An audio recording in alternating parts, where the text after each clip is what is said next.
యూదా పత్రిక మొదటి అధ్యాయం 3వ వాక్య భాగాన్ని ఈ రాత్రి మన ధ్యానాంశంగా దేవుని వాక్యంలో చదువుకుందాం. ప్రియులారా, మనందరికీ కలిగేడు రక్షణ గురించి మీకు రాయాలని విశేషమైన ఆసక్తి కలిగిన వాడినై ప్రయత్నిస్తూ ఉండగా పరిశుద్ధులకి ఒక్కసారి అప్పగించబడిన బోధ నిమిత్తం పోరాడాలని మిమ్మల్ని వేడుకుంటూ మీకు రాయవలసి వచ్చాను. చాలు. ఒకసారి అందరూ హల్లెలూయా చెప్పండి. ఈరోజు మన వాక్య ధ్యానాంశం పోరాటం అనండి. ఒకసారి మీ నోటితో గుడ్. ఈ మాట ద్వారా దేవుడు మనల్ని బలపరచును గాక. ఓకే, నిజమే, మన జీవితమే ఒక పోరాటం. దైవ వాక్యము ఎంత స్పష్టంగా చెప్తుందంటే, దైవజనుడు దేవుని మాటలు చాలా బహుస్పష్టంగా దేవుని లేఖనాల్లో రాసి ఉంచారు. ఒక్కసారి అప్పగించబడిన ఈ బోధ కొరకు మీరు పోరాడాలి అని మిమ్మల్ని నేను వేడుకుంటున్నాను, బ్రతిమాలుతున్నానని యూదా తన పత్రికలో తెలియచేస్తున్నాడు. నిజం, మన ఆత్మీయ జీవితాల్లో ప్రతి కుటుంబాల్లో కూడా అనేకమైన పోరాటాలు ఉంటూ ఉంటాయి. ఆత్మీయ జీవితం కూడా ఒక పోరాటం. మనం చేస్తున్న ఈ భక్తి విషయాల్లో నిజంగానే మనకి ఎన్నో పోరాటాలు ఎదురవుతూ ఉంటాయి. ఇటు భౌతిక సంబంధమైన పోరాటాలు కొన్ని ఉన్నాయి, అండ్ స్పిరిచువల్గా ఆత్మ సంబంధమైన పోరాటాలు కూడా ఉన్నాయి. ఏ విధము చేతనైనా దైవజనుడు సంఘానికి చెప్తున్న మాట ఏమిటంటే, ఒక్కసారే మీకు అప్పగించబడిన ఈ బోధ కోసం మీరు పోరాడండి అని మిమ్మల్ని వేడుకుంటున్నాను, బ్రతిమాలుతున్నానని దైవజనుడు తెలియచేస్తున్నాడు. కొన్ని ఉదాహరణలతో కొన్ని మాటలు మీకు తెలియచేయడానికి ఇష్టపడుతున్నాను. దేశం కొరకు చాలామంది స్వతంత్ర ఉద్యమం రావటం కొరకే, మన దేశానికి, మన భారతదేశానికి స్వతంత్రం రావటం కొరకు మహాత్ములందరో, మహానుభావులందరో వాళ్ళు పోరాడి మన దేశానికి స్వతంత్రం రావటానికి దాని వెనకాల ఎంతో శ్రమ వాళ్ళు పడి, అవసరమైతే ప్రాణాలు కూడా తెగించి పోరాడి దేశ శాంతి కొరకే, భద్రత కొరకే, దేశం గురించి స్వతంత్రత కొరకే వాళ్ళు పోరాడి ఆగస్టు 15వ తారీఖున మనకి స్వతంత్రం రావటానికి 1947 ఈ స్వతంత్ర ఉద్యమ కొరకే వాళ్ళు ఎంతో పోరాడి ప్రయాసపడ్డారు. కనుకనే దేశానికి స్వాతంత్రత వచ్చింది. ఇంకా మనం చెప్పుకోవాలంటే ఆంధ్ర రాష్ట్ర అవతరణ కొరకే, రాష్ట్రం కొరకే పోరాడిన వాళ్ళు ఉన్నారు. గ్రామాల్లో పోరాటాలు చూస్తూ ఉంటాం. మండలాల కొరకు, వీధుల కొరకు, రోడ్ల కొరకు వాళ్ళు ధర్నాలు చేసి పోరాడి మొత్తం మీద రోడ్లు ఎంచుకున్న వాళ్ళు కూడా మనం చూస్తూ ఉంటాం. భౌతిక సంబంధంగా మనం ఆలోచిస్తే ఎన్నో పోరాటాలు ఉన్నాయి. ఇంకా మీకు అర్థమయ్యే కోణంలో చెప్పాలంటే మన ఇంట్లో కూడా కొన్ని పోరాటాలు ఉంటూ ఉంటాయి. ఫ్యామిలీ అన్న తర్వాత ఖచ్చితంగా పోరాటం ఉంటుంది. ఒక భక్తుడు ఆ పాట రాస్తూ, జీవితం అంటే మాటలు కావు, అది పోరాటం అని చెప్పినాడు. నిజంగా ఫ్యామిలీలో పోరాటాలు ఉంటాయా అని అంటే ఖచ్చితంగా పోరాటాలు ఉంటాయి. పౌలు గారే చెప్పినాడు, మీకు శరీర సంబంధమైన పోరాటాలు మీకు ఎదురవుతాయని కూడా దైవజనుడు పత్రికలో చెప్పినాడు. జీవితంలో, ఫ్యామిలీలో పోరాటాలు ఉంటాయి ఖచ్చితంగా. చాలామంది ఇలా అనుకుంటూ ఉంటారు, ఏముందిలే వివాహం అయిపోతే చాలా హ్యాపీగా ఉంటామని అనుకుంటారు. కానీ అక్కడి నుంచి పోరాటం స్టార్ట్ అవుతూ ఉంటుంది. ఆ మధ్యకాలంలో ఎవరో చెప్తుంటే నేను విన్నాను, మీకు హ్యాపీగా మ్యారేజ్ అయింది కదండి, హ్యాపీగా పిల్లలతో, హ్యాపీగా ఉద్యోగంలో, కుటుంబంగా హ్యాపీగా ఉంటున్నారు కదండి అని అంటే, బాబు నీకు తెలియదు, అంతకుముందు బాగుండేవాడు నేను. నా పరిస్థితి ఎట్లా ఉందంటే, నా పిల్లలకి నేనే స్నానం చేయించుకోవాలి, నా ఇంట్లో నేనే వంట చేయించాలి, వాళ్ళకి బట్టలు వేసేది నేనే, స్కూల్కి తీసుకెళ్ళవలసింది నేనే, అన్నీ చేసేవలసింది నేనే. మరి మీ వైఫ్ ఏం చేస్తారు? చైర్లో కాలు మీద కాలు వేసుకుని కూర్చుంటుంది. దేవుడికి స్తోత్రం చెప్పండి. సో ఆయన పడుతున్న బాధ చెప్తున్నా వచ్చాడండి. అంటే అందరూ అట్లా ఉంటారని కాదు. ఫ్యామిలీలో పోరాటాలు ఉంటాయి. అర్థం చేసుకునే వాళ్ళు ఉంటారు, నెక్స్ట్ అపార్థం చేసుకునే వాళ్ళు కూడా ఉంటారు. ఇప్పుడు చేతికి 5 ఏళ్ళు ఉన్నాయి, అన్నీ ఒకలా ఉంటే బాగుండేది కదా, అన్నీ ఒకలా ఉండవు కనుకనే అక్కడే స్టార్ట్ అవుతుంటుంది ప్రాబ్లం. భార్య ఓలా ఉంటుంది, భర్త ఓలా ఉంటాడు, పిల్లలు ఓలా ఉంటాడు, కుటుంబ పరిస్థితులన్నీ కూడా పోరాటం. అట్లగని ఫ్యామిలీని విడిచిపెట్టేసేలా అట్లన రాదు. విడాకులు తీసుకోవాలా కానే కాదు. జ్ఞానంతో కాపురం చేస్తే చాలు. ఒక్కరు కూడా ఆమెను అనలేదు. బైబిల్ అదే చెప్తుంది. పోరాటాలు ఉంటాయి, ఉన్నందుకు కుటుంబాన్ని విడిచి వెళ్ళిపోకూడదు. చూడండి, కొంతమందికి ఇంట్లో పోరాటం వస్తే చాలు గోదావరి గొట్టుకు వెళ్ళిపోతూ ఉంటారు. ఏవయ్యా ఎందుకు ఒక మాట కూడా చెప్పకుండా వెళ్ళిపోయి, మీకేం తెలుసండి, నేను ఇంట్లో ఉన్నా అసలు అంటే సమస్య వచ్చిందని దానికి పరిష్కారం కూడా దేవుడు ఇచ్చాడు. ఫ్యామిలీ అన్న తర్వాత, భార్యాభర్తలు అన్న తర్వాత ఖచ్చితంగా వారి మధ్యలో పోరాటాలు ఉంటాయి. దాన్ని మనం చక్కగా నీట్గా వాక్యానుసారంగా కొనసాగిస్తే ఆ కుటుంబాలు దీవెనకరంగా ఉండునుగాక. బైబిల్లో ఎన్ని మంచి కుటుంబాలు లేవు, ఎంత చక్కగా వారి కుటుంబాలు కట్టుకోలేదు. నిజంగా నాకు మొన్న వివాహమయ్యి 1 month కూడా కాలేదు, ఒక 9 రోజులు కూడా అవ్వలేదు. మే నెలలో వివాహం అయింది, జూన్ నెలలోకి వచ్చినప్పటికీ ఇంకా స్టార్ట్ అయింది పోరాటం. ఇగో సర్టిఫికెట్ల గురించి ఏవో అడిగాడంట అలా ఆయన, అంతే. నువ్వు చదువుకున్న సర్టిఫికెట్లు ఏంటంటే అక్కడి నుంచి స్టార్ట్ అయింది మొత్తం పోరాటం. ఫ్యామిలీలో పోరాటం ఉంటుంది. ఉన్నంత మాత్రాన మనం జ్ఞానంతో కుటుంబాలు కట్టుకోవాలి. యేసయ్య అట్టి కృప మీకు అనుగ్రహించునుగాక. నెక్స్ట్, అన్నదమ్ముల మధ్యలో పోరాటాలు ఉంటాయండి. కలిసి మెలిసి ఉండొచ్చు, చదువుకునే వరకు, కుటుంబం పరం వరకు ఉండొచ్చు, అంతవరకు బాగానే ఉంటారు. వారి కుటుంబాలు బాధ్యతలు వచ్చిన తర్వాత ఆ టెన్షన్స్ తట్టుకోలేక కొంతమంది అన్నదమ్ముల మధ్యలో ఎంత చక్కగా కలిసిమెలిసి ఉండేవాళ్ళు అనుకుంటాం మనం, వాళ్ళ మధ్యలో పోరాటాలు అనేవి స్టార్ట్ అవుతుంటాయి. ఇప్పుడు కయ్యను హేబేల్ వాళ్ళిద్దరు ఎవరు చెప్పండి? అన్నదమ్ములే కదా. ఒక తండ్రి బిడ్డలే, ఒక తల్లి బిడ్డలే వారు. ఒక అర్పణ దేవుడు అంగీకరించడు, ఒక అర్పణ అంగీకరించలేదని వెంటనే ఆ కోప ఆవేశాలతో వాడిని చంపడానికి ప్రయత్నం చేశాడు అన్న. యాకోబు ఏశావు ఎవరిద్దరు అన్నదమ్ములే కదా. పోరాటాలు ఉంటాయి, అన్నదమ్ముల మధ్యలో కూడా పోరాటాలు ఉంటాయి. వాటిని చక్కగా, ఓకే ఆయన నా అన్నే కదా, నేను గౌరవించాలి, వీడు నా తమ్ముడు కదా, వాడిని నేను చూసుకోవాలి, అట్లా అనుకుంటే జాగ్రత్తగా సొల్యూషన్ దొరుకుతుంది. నెక్స్ట్, అక్క చెల్లుల మధ్యలో కూడా పోరాటాలు ఉంటాయి. బైబిల్ నుంచే నేను మీకు చెప్తున్నాను. ఇప్పుడు లేయా రాహేల్ ఇద్దరు ఎవరు చెప్పండి? మాట్లాడలేదని భక్తులు మిమ్మల్ని అడగకూడదు, అక్కని అడుగు. లేయా రాహేల్ ఎవరు చెప్పండి? వాళ్ళిద్దరు అక్క చెల్లెళ్ళే కదా వాళ్ళిద్దరూ. అక్క చెల్లెల మధ్యలో ఇద్దరి మధ్యలో అసూయ ఎందుకు వచ్చింది నాకు అర్థం కాదు. ఈ రోజుల్లో కూడా కుటుంబాల్లో మనం చూస్తూ ఉంటుంటే అక్క చెల్లెలు చిన్నప్పుడు ఇద్దరు కలిసి చదువుకునే ఉంటారు, బడికి వెళ్ళి ఉంటుంటారు, మంచిగా ఉండేవాళ్ళు. వాళ్ళ కుటుంబ పరిస్థితులను బట్టి, వాళ్ళ మనస్తత్వాలను బట్టి అంతే అసూయ పడటం. చెల్లి బాగుంటే వారవ లేని అక్కలు, అక్క బాగుంటే వారవ లేని చెల్లి, ఇట్లాగంటి పరిస్థితులు వచ్చేసినాయి సమాజంలోకి.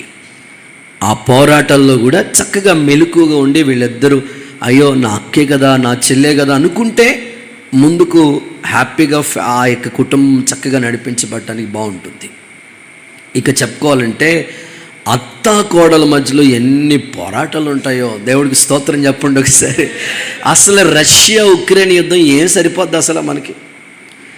నిజంగా నాకు అనిపిస్తూ ఉంటుంది, ఏంటి వీళ్ళు నయోమి రూతులా ఉంటే ఎంత బాగుంటుంది అసలు. అత్త కదా, నేను ఎప్పుడు ఈ మాట చెప్తాను. ఈరోజు ఆ అత్త కోడల మధ్యలో, కోడలు అనుకోవాలి రేపొద్దున నేను కూడా అత్తనవుతాను కదా, నాకు కూడా కోడలు వస్తుంది కదా. అత్త భర్త కూడా అనుకోవాలి, ఈమె నా కూతురు లాంటిదే కదా అని అనుకుంటే అసలు సమస్య ఏం లేదు. అత్త కోడల మధ్యలో ఉండే పోరాటాలు కొన్ని, ఇక మాంగారు అల్లుడి మధ్య ఉండే పోరాటాలు మామూలుగా ఉండదు అసలు. సో ఈ విధంగా మనం ఆలోచిస్తూ ఉంటుంటే నాకు ఇంకొక విచిత్రమైన ఆలోచన కూడా వచ్చింది. ఆడబడుసుకి కోడలికి మధ్యలో పోరాటం ఏంటి నాకు అసలు అర్థం కాదు. ఇప్పుడు ఈవిడ ఈ ఇంట ఆడబడుసు వాళ్ళ ఇంటికి వెళ్ళిపోయినా సరే మరలా వస్తుంది, మధ్యలో వచ్చి మధ్యలో డిస్టర్బెన్స్ అంతా చేస్తుంటుంది.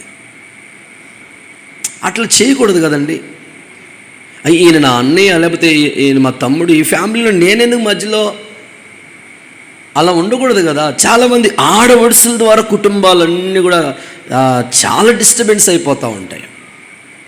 అదొక పోరాటం.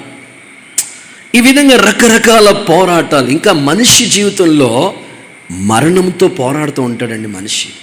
చూడండి, చావు బ్రతుకుల మధ్యలో హాస్పిటల్లో మీరు చూడండి, నిజంగా ఆ వేదన మనం భరించలేము అసలు.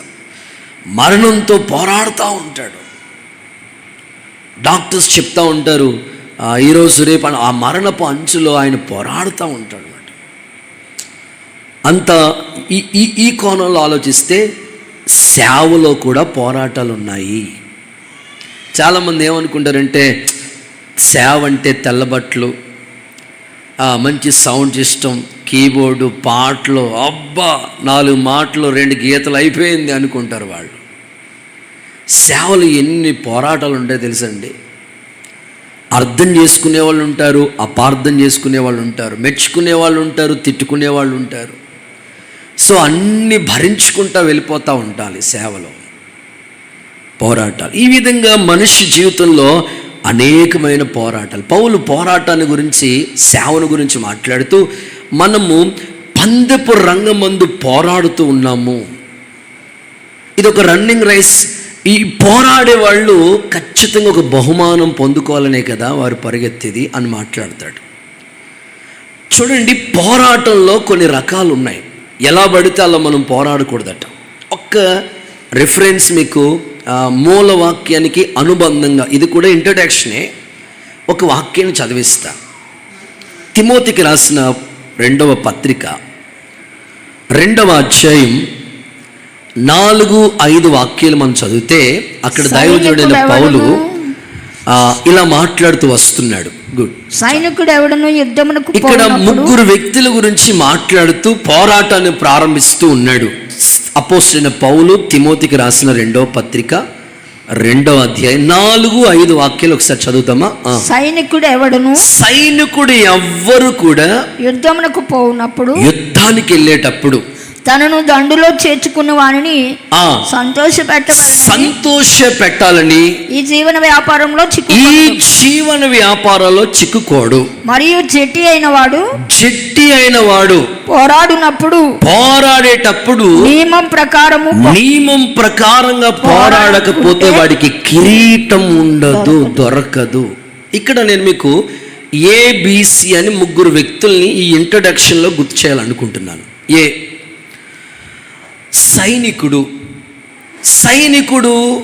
చేసే పనిని గురించి మాట్లాడుతూ యజమాని ఎప్పుడు కూడా సంతోషపెడతా ఉంటాడు. సైనికుడు ఎప్పుడు కూడా తన పైన ఉన్న యజమానిని ఖచ్చితంగా సంతోషపెడతా ఉంటాడు. దేశ సైనికులను చూడండి, వాళ్ళకి అప్పగించబడిన డ్యూటీ విషయంలో వాళ్ళు ప్రాణాలు కోల్పోయినా పర్వాలేదు, నాకు ఇచ్చిన ఈ బాధ్యత యజమానిని సంతోషపెట్టాలనే అదే కాన్సెప్ట్తో ఆ దేశ సైనికుడు ప్రయాసపడతా ఉంటాడు. జట్టి అయిన వాడు అంటే క్రీడాకారుడు. క్రీడలు ఆడే క్రికెట్ ప్లేయర్ కావచ్చు, హాకీ ఆడేవాళ్ళు కావచ్చు. జట్టి అయిన వాడంటే క్రీడాకారుడు. తను ఎలాగా పోరాడుతూ ఉంటాడంటే ఖచ్చితంగా నాకు ఒక గోల్డ్ మెడల్ రావాలి, ఒక కిరీటం రావాలి అని అదే కాన్సెప్ట్తో వాళ్ళు పోరాడుతూ ఉంటారు. చూడండి, క్రీడాకారులు వాళ్ళ ఫుడ్ అందరిలాగా తీసుకోరు. వాళ్ళ ఎక్సర్సైజ్ కానివ్వండి, వాళ్ళ యొక్క ఫిజికల్గా అన్ని విధాలుగా వాళ్ళకి అన్ని రూల్స్ ఉంటాయన్నమాట. జట్టి అయిన వాడు, క్రీడాకారుడు ఖచ్చితంగా అది హాకీ కావచ్చు, క్రికెట్ కావచ్చు, ఏదైనా సరే వాళ్ళకు కొన్ని నియమాలు ఉంటాయి, కొన్ని రూల్స్ ఉంటాయి. అలాగే వాళ్ళు పోరాడుతూ ఉంటారు. సి చూస్తే వ్యవసాయదారుడు, వ్యవసాయం చేసేవాళ్ళు కూడా పాటు పడతా ఉంటారట. వాళ్ళు పాటు పడతా ఉంటారు. వాడు వ్యవసాయం చేసేవాళ్ళు మీరు చూస్తే ఎలాగా ఎప్పుడో ఒకసారి పొలంలోకి వెళ్ళి నాటేసి విత్తనాలు, మళ్ళీ సంవత్సరం తర్వాత పంట కోసుకోవడానికి వెళ్ళరు. ప్రతిరోజు ఆ పంటను గురించి పాటు పడాలి, శ్రమ పడుతూనే ఉంటాడు. చూడండి, సైనికుడేమో యజమాని సంతోష పెడతా ఉన్నాడు, క్రీడాకారుడేమో నియమం ప్రకారం పోరాడుతూ ఉన్నాడు, వ్యవసాయదారుడేమో పాటు పడుతూ శ్రమ పడుతూ ఉన్నారు. వాళ్ళు నియమించిన ప్రకారంగా వాళ్ళ పద్ధతిలో వాళ్ళు ప్రయాసపడుతున్నారు కనుకనే వాళ్ళు ఖచ్చితంగా బహుమానమైన, ఆశీర్వాదమైన, సంతోషాన్ని వాళ్ళు పొందుకోగలుగుతున్నారు. ఈ రాత్రి ఈ ప్రార్థన కొడుకులో మనమందరం పాల్గొన్నాం. దైవ దీవెనలు పొందాలనే ఆశ మనకుంది. అయితే నువ్వు పోరాడేటప్పుడు ఒక నియమం ఉండాలి, నీకు ఒక రూల్ ఉండాలి. అలాగ పోరాడకపోతే నీకు కిరీటం దొరకదు. ఈ క్రైస్తవ జీవితంలో ఈ పోరాటం ఎందుకంటే ఒక కిరీటం మనకు ఉంది. భక్తులు చెప్పారు, నేను పోరాడాను, నా కోసం ఒక నీతి కిరీటం దేవుడు ఉంచాడు. నా వలే ఎవరు పోరాడతారో వాళ్ళకి కూడా ఒక బహుమానం ఉందని చెప్పారు. దేశాన్ని గురించి ఒక చిన్న ఎగ్జాంపుల్ చెప్పి సబ్జెక్టులోకి వెళ్ళిపోతాను నేను. ఒకసారి చేతుల పైకెత్తి ఒకసారి అలలు చెప్తారా? అది 1936 సంవత్సరం. జర్మనీ, ఇండియా వీళ్ళిద్దరి మధ్యలో ఆఖరి గేమ్ అట. ఒలింపిక్స్ జరుగుతుంటే జర్మనీ ఆ ఫైనల్కి వెళ్ళింది, ఇండియా కూడా ఫైనల్కి వెళ్ళింది. వీళ్ళిద్దరూ ఫైనల్ గేమ్ ఆడుతున్నారు. అది కూడా జర్మనీ దేశంలో జరుగుతుంది. జర్మనీ నియంత హిట్లర్. 1936 సంవత్సరం అది. జర్మనీ నియంత హిట్లర్ కూడా కూర్చుని చూస్తూ ఉన్నాడు ఆ గేమ్ అంతా కూడా. ఇంచుమించు ఆ స్టేడియంలో 25,000 మంది కూర్చుని ఆ యొక్క హాకీ గేమ్ చూస్తూ ఉన్నారు. ఎందుకంటే వాళ్ళ దేశంలో ఆ యొక్క గేమ్ స్టార్ట్ అవుతుంది కనుక మా దేశం విన్ అవ్వాలి, జర్మనీ విజయం సాధించాలని వాళ్ళు కేరింతలు కొడుతూ ఉత్సాహ ధ్వనులతో ఎదురు చూస్తూ ఉన్నారు. ఫస్ట్ రౌండ్లో ఇండియాకి first point, second point, third point, 5 point, 10 points వరకు వచ్చినాయి. జర్మనీకి 1 పాయింటే వచ్చింది. వెంటనే ఆ జర్మనీ నియంత హిట్లర్ ఏం చేశాడంటే, అసలు ఇది ఏదో వన్ సైడ్ అయిపోతుంది గేమ్ అంతా కూడా, ఏదో తేడా ఉంది అనని ఆ ఇండియా తరపున ఆడుతున్న ఆ వ్యక్తి ఆ యొక్క బ్యాట్, ఆ హాకీ ఆడే బ్యాట్ని చెక్ చేద్దామని ఆ బ్యాట్లో ఏదైనా అయస్కాంతం ఉంటుంది, అందుకే ఆకర్షించి అన్ని గేమ్ ఈయనకి వచ్చేస్తుందని ఆ బ్యాట్ని చెక్ చేయించి విరగొట్టించి మరలా వేరే బ్యాట్ రప్పించాడు. మరలా ఆ జర్మనీ ఓడిపోతుందని మరలా ప్రయత్నం చేసి గ్రౌండ్ అంతా కూడా పూర్తిగా వాటర్ పెట్టి తడిపిచ్చేశాడు, ఎలాగైనా మా జర్మనీ నగ్గాలని. ఎన్ని చేసినా సరే ఇండియా పక్షాన ఆడుతున్న ఆయన పేరు మేజర్ ధ్యాన్ చంద్. రోషం కలిగి చక్కగా ఆ గేమ్ ఆడాడు. ఆశ్చర్యం ఏమిటంటే ఇండియాకి 16 పాయింట్స్ వచ్చినాయి. అద్భుతమైన గోల్డ్ మెడల్ సాధించాడు. గట్టిగా ఒకసారి చప్పలు కొడుతూ ఒకసారి యేసయ్యకి మహిమ చెల్లిద్దామా? ఒకసారి ఆయన పిక్చర్ చూస్తావా? మేజర్ ధ్యాన్ చంద్ అనే ఈ వ్యక్తి అద్భుతంగా తన జీవితంలో 3 సార్లు గోల్డ్ మెడల్ సాధించాడు. హిట్లర్ అడుగుతున్నాడు, నువ్వు ఇండియాలో ఏం చేస్తూ ఉంటావు అని అంటే, నేను ఆర్మీలో ఒక సిపాయిగా పనిచేస్తానయ్యా. అవునా? ఓన్లీ ఒక సిపాయిగా పనిచేసే నీకు మీ దేశం ఏమిచ్చింది? మీ దేశం ఏమిచ్చింది? మా దేశానికి వచ్చేసే నిన్ను ఉన్నత స్థానంలో కూర్చోబెడతాను. నువ్వు ఆఫ్టర్లో ఒక సిపాయిగా పనిచేస్తున్నావు, మీ దేశం నిన్నేమీ గుర్తించలేదు కదా, నీకు ఏమి ఇవ్వలేదు కదా, మా దేశానికి వచ్చేసాయి, నిన్ను ఒక ఉన్నత స్థానంలో అగ్రస్థానంలో కూర్చోబెడతానంటే ఈ యొక్క మేజర్ ధ్యాన్ చంద్ అని ఈ వ్యక్తి ఏమని సలహా ఇస్తున్నాడు తెలుసా? దేశం గురించి ఏమన్నాడు తెలుసా? దేశం నాకేమిచ్చిందని కాదు కానీ నేను దేశానికి ఏమిచ్చానని నేను పోరాడుతున్నాను చెప్పాడంటే. గట్టిగా చప్పలు కొడుతూ ఒకసారి యేసయ్యకి మహిమ చెల్లిద్దాము. చూడండి, ఎందుకు ఈ సందర్భాన్ని నేను మీకు జ్ఞాపకం చేశానంటే అక్కడ హిట్లర్ కూడా ఉన్నాడు. వాళ్ళ దేశం ఓడిపోతూ ఉందంటే దేశం కొరకు ఏదో చేయాలని నేను ప్రయాసపడ్డాడు. కానీ మేజర్ ధ్యాన్ చంద్ నా దేశానికి నేనేమిచ్చాలన్నదే కావాలి, నాకు దేశం ఏమిచ్చిందన్నది కాదు. దేశం అంటే మట్టి కాదో మనుషులు అన్నట్లుగా మన దేశం గురించి చాలామంది పోరాడారు, విజయాన్ని సాధించారు. ఒక క్రైస్తవుడిగా నీకు కూడా ఒక పోరాటం ఉంది. ఎలాగ నువ్వు నియమం ప్రకారంగా పోరాడాలో ఒక 7 రకాల పోరాటాల గురించి ఈ రాత్రి చాలా వేగంగా స్పష్టంగా మీతో మాట్లాడతాను. ఏదో ఒక్క మాట మీ హృదయాన్ని తాకునుగాక. ఈ పోరాటంలో మనం నిలిచి ఉందుముగాక, విజయాన్ని సాధించుదుముగాక, క్రీస్తు కొరకు నిలబడి ఒక కిరీటాన్ని పొందుకోవడానికి దేవుడు మనకి కృప చూపునుగాక. ఈ ఆత్మీయ పోరాటంలో మనం ఎలా పోరాడాలి, ఏ విషయాల్లో మనం పోరాడాలో ఒక 7 సంగతులు మీకు చెప్తాను, చదవండి. మొదటి మాట, హెబ్రీయులకు రాసిన పత్రిక 12వ అధ్యాయం 4వ వాక్యాన్ని చదవగా విందాం. అపోస్తలుడైన పౌలు హెబ్రీయులకు రాసిన పత్రిక 12వ అధ్యాయం 4వ వచన భాగాన్ని చదవగా విందాం. మీరు పాపంతో పోరాడినప్పుడు రక్తము కారునంతగా వారిని ఇంకా ఎదిరించలేదు. చాలు. ఒకటి, పాపముతో పోరాటం అనండి ఒకసారి మీ నోటితో. క్రైస్తవుడు పోరాడవలసిన పోరాటం ఏమిటంటే పాపంతో పోరాడాలి. పక్కింటోళ్ళతో కాదు మన పోరాటం, ఎదిరింటోళ్ళతో కాదు మన పోరాటం, లేకపోతే శత్రువుతో కాదు మన పోరాటం. మన పోరాటం ఎవరితోనయ్యా అంటే క్రైస్తవుడిగా నీ పోరాటం పాపంతో పోరాడాలి. అది కూడా ఎలా పోరాడాలి? రక్తము కారునంతగా పోరాడినట్లుగా మీరు ఎదిరించాలని వాక్యం చెప్తుంది.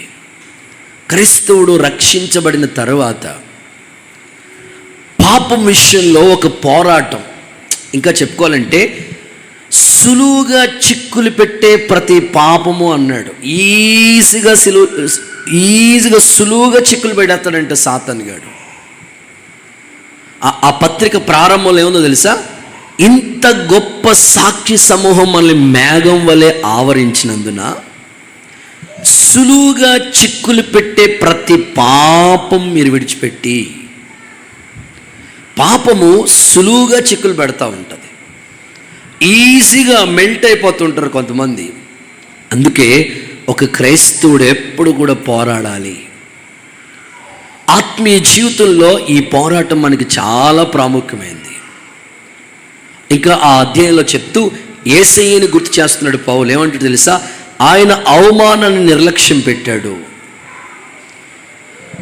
సిలువను భరించాడు, సహించాడు మన కొరకే. ఇప్పుడు దేవుడు మన కొరకు సిలువ త్యాగం చేసి ప్రాణం పెట్టి ఇంత గొప్ప త్యాగం చేసి మనకు రక్షణ భాగ్యం ఇచ్చిన తర్వాత మరలా పాపం జోలికి మనం ఎందుకు? అట్లా వద్దు. ఖచ్చితంగా పాపంతో పోరాటానికి యేసయ్య మనకు ఒక వైరాగ్యాన్ని, సమర్పణ జీవితాన్ని అనుగ్రహించునుగాక. వాక్యం ఇలా చెప్తుంది.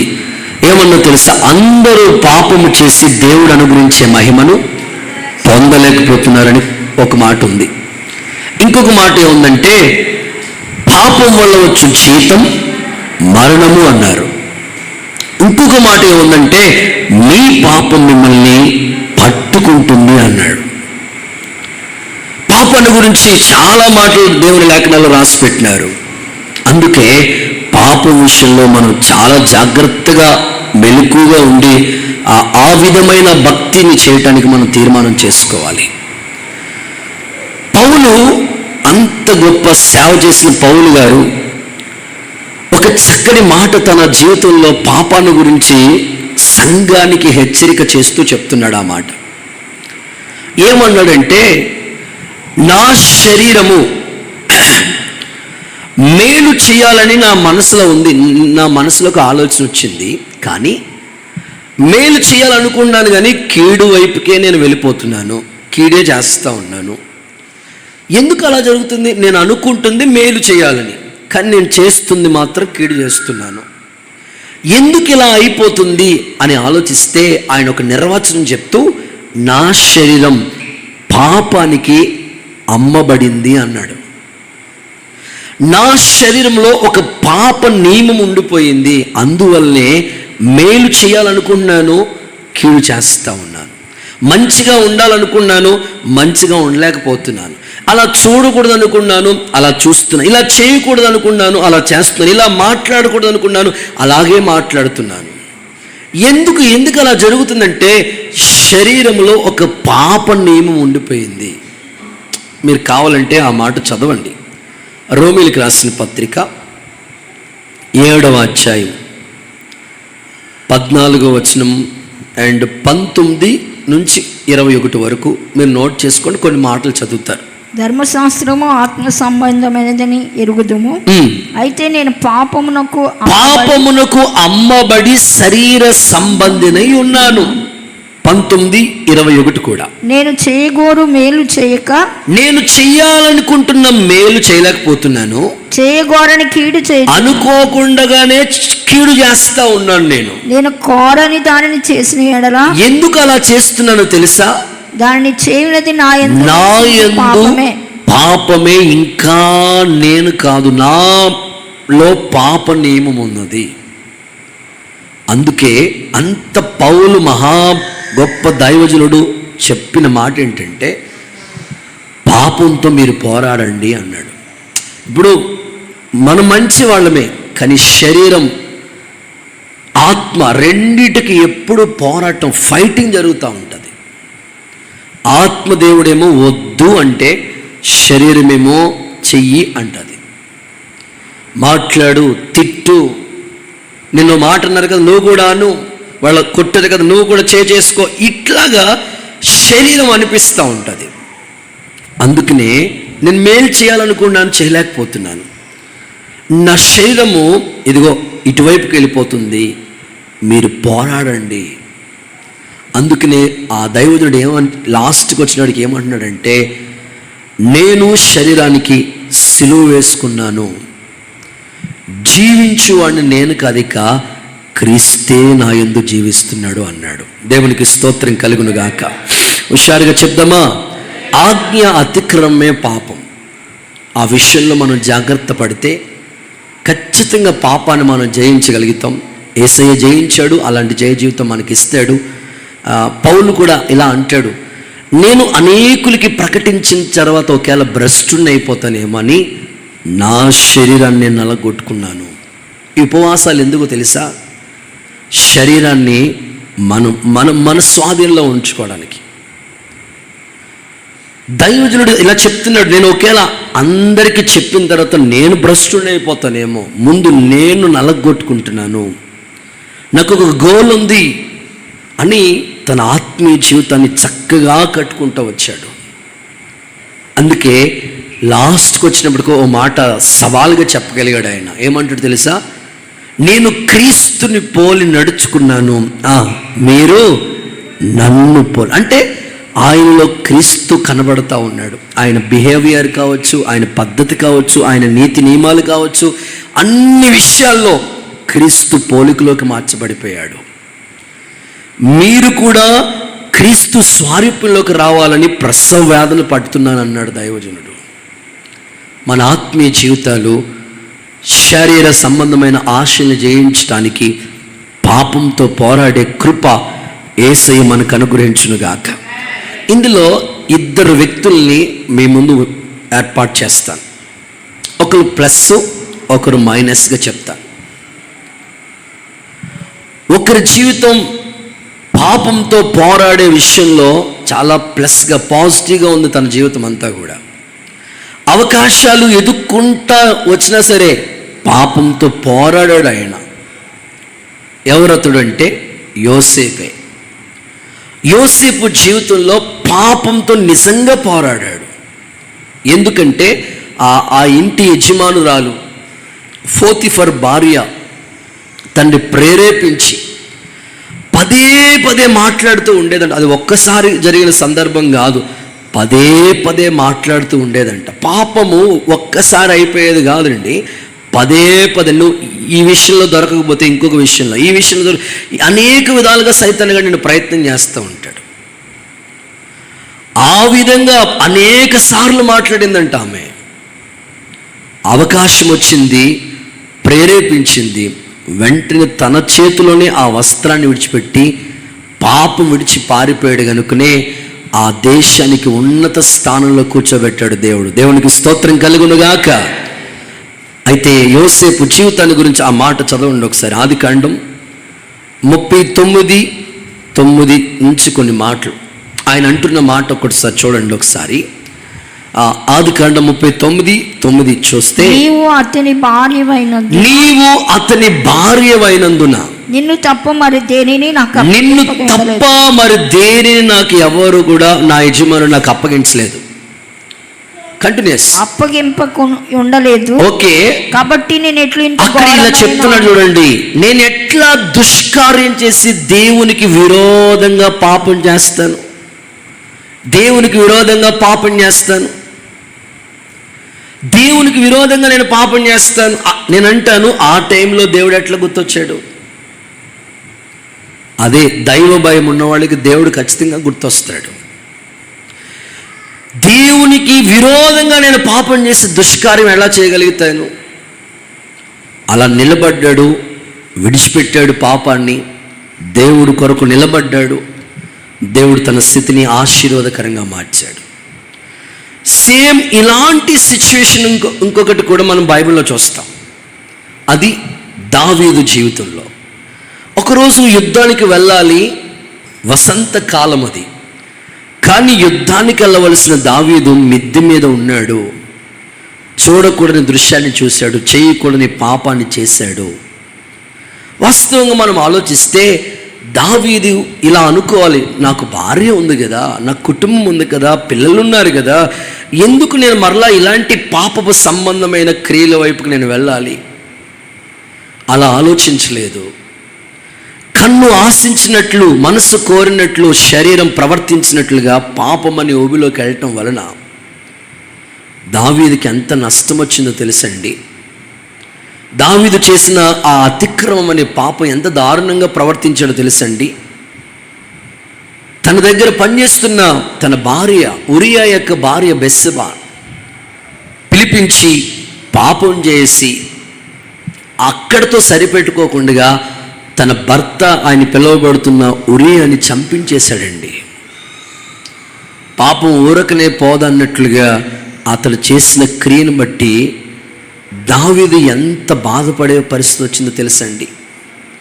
చూద్దాం, దావీదు చేసిన పాపం తనకి ఎంత దుస్థితికి తీసుకొచ్చిందో తెలుసా? సమూయేలు 2వ పుస్తకం 12వ అధ్యాయం 10వ వాక్య భాగాన్ని చూడండి ఒకసారి. నీవు నన్ను లక్ష్యం చేయక, 2వ సమూయేలు 12:10. హిత్తీయుడగు ఉరియా భార్యను నీకు భార్య అగునట్లు తీసుకున్నందున, ఓకే, నీ ఇంటి వారికి సదాకాలం యుద్ధం కలుగు. మీ ఇంటి వారికి సదాకాలం యుద్ధాలే. హలో, దావీదు ఇంటి వారికి సదాకాలం యుద్ధాలే. ఎట్లాగో తెలుసా? దావీదు చేసిన పాపం ఒక్కడితో వాళ్ళ సేమ్ అలాంటి సిచ్యువేషన్ వాళ్ళ కొడుకు కూడా చేశాడు. అమ్నోను చేసిన పని ఏంటి? అలాగే చేశాడు. ఇంటి వారికి యుద్ధాలు జరిగినాయి. అందుకే పాపం పట్టుకుంటుందని రాశారు లేఖనాల్లో. అందుకే ఈ రాత్రి ప్రభు చెప్తున్నాడు, నీవు ఒక క్రైస్తవుడిగా పోరాడాల్సింది ఏంటంటే, నీకు దేవుడు కుటుంబాన్ని ఇచ్చాడు, భార్య, పిల్లలు, అద్భుతమైన మంచి ఫ్యామిలీని దేవుడు నీకు ఇచ్చాడు. మరలా సాతాను నిన్ను ప్రేరేపించినప్పుడు జయించి చక్కగా నీ కుటుంబంతో అంటుకట్టబడి స్థిరపరచబడితే అంతకన్నా భాగ్యం లేదు. అంతేగాని లోక ఆశల వైపుకు వెళ్ళి పాపం అనే ఊబిలో పాల్గొనటం వల్ల అది సదాకాలం దావీదు ఇంటి వారికి యుద్ధాలు జరుగుతూ వచ్చాయి. ఈ రాత్రి ప్రభు నీతో మాట్లాడుతున్నాడు, యేసు నామములో నిన్ను దర్శించునుగాక. ఒకసారి సంతోషంగా ఉన్న వాళ్ళందరూ హల్లెలూయా చెప్తారా? ఒక మాట చెప్తాను మీకు, ఒక చిన్న సందర్భం చెప్తాను. ఒక ఇంటిలో బాగా ఎలుకలు తిరుగుతున్నాయంటే ఎలుకలు తిరిగి మొత్తం అంతా కూడా గలీజ్ చేస్తూ ఉన్నాయి. ఎలుకలు తిరుగుతూ ఉంటే ఇంకా నిద్ర పడదు మనకి. వస్తువులు కొరికేస్తూ ఉంటాయి, ఏసీ కొరికేస్తూ ఉంటాయి, అన్నీ ఇష్టం వచ్చినట్టు చేస్తూ ఉంటాయి. వాళ్ళ అబ్బాయి చూసి, నాన్న ఎలుకలు తిరిగేస్తున్నాయి, మొత్తం అంతా గలీజ్ చేస్తున్నాయి నాన్న, ఎలుకల్ని చంపేటట్లుగా ప్రయత్నం చేస్తాం, ఏదైనా ఒక మందు తీసుకురండి డాడీ అని చెప్పాడంట ఆ పిల్లోడు. చూస్తే వాళ్ళ నాన్న రెడీ చేసి, ఒరే ఇది వారు తీసుకొచ్చాను రా, నువ్వు సెట్ చేయండి. ఎలుకలు ఎక్కడ తిరుగుతాయో కొన్ని ప్లేసులు ఉంటాయి కదా, సందులు, ఆ కిచెన్ రూమ్ కానీ కొన్ని ప్లేసెస్ తెలుసు వాడికి. చూసి ఆ ఎలుకలు తిరిగే చోట మందు పెట్టాడంట. ఆ రోజు ఎలుకలు రాలేదు. వాడికి ఎట్ట తెలిసిపోయి మనకు తెలియదు. దేవుడికి స్తోత్రం చెప్పండి.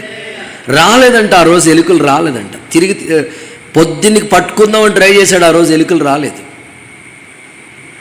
ఎలుకలు రాకపోతే చీమలో నడుచుకుంటా వెళ్తా చీమల్లో కొన్ని రకాలు ఉన్నాయి. నల్ల చీమలు మనల్ని ఏమీ చేయవు, దేవుడికి స్తోత్రం చెప్పండి. కానీ ఎర్రసీమ మాత్రం కుట్టిందంటే ఇంక అంతే సంగతిలో. చిన్న నల్లసీమలు అలా పాక్కుండా వెళ్ళిపోతే పెద్దగా ఏం పడుచుకో. మళ్ళీ కండసీమ అంటే మాత్రం చాలా ప్రమాదం. అవి వెళ్తా ఏదో మందు ఉందనుకుని అలా మింగేటో చచ్చిపోవటం. నేను ఎందుకు ఈ సందర్భాలు చెప్తున్నానంటే, మనం కొంతమంది తల్లిదండ్రులు అనుకుంటూ ఉంటారు, పేరెంట్స్ అనుకుంటారు, కొంతమంది తండ్రులు అనుకుంటారు, లేదా కొంత తల్లులు అనుకుంటారు, నేను చేసింది ఏం అవదలే అనుకుంటారు. ఈ చీమలకి తెలియదు, అలా వెళ్తా ఏదో ఉందని తినేస్తా చచ్చిపోతా ఉండేమాట. మనం చేసిన అతిక్రమం నెక్స్ట్ పిల్లల మీద పడుతుంది ఆ ప్రభావం. అందుకే చాలా జాగ్రత్తగా ఉండాలి తల్లిదండ్రులు, చాలా మెలకుగా ఉండాలి కుటుంబ సభ్యులు. యేసయ్య మిమ్మల్ని దర్శించునుగాక.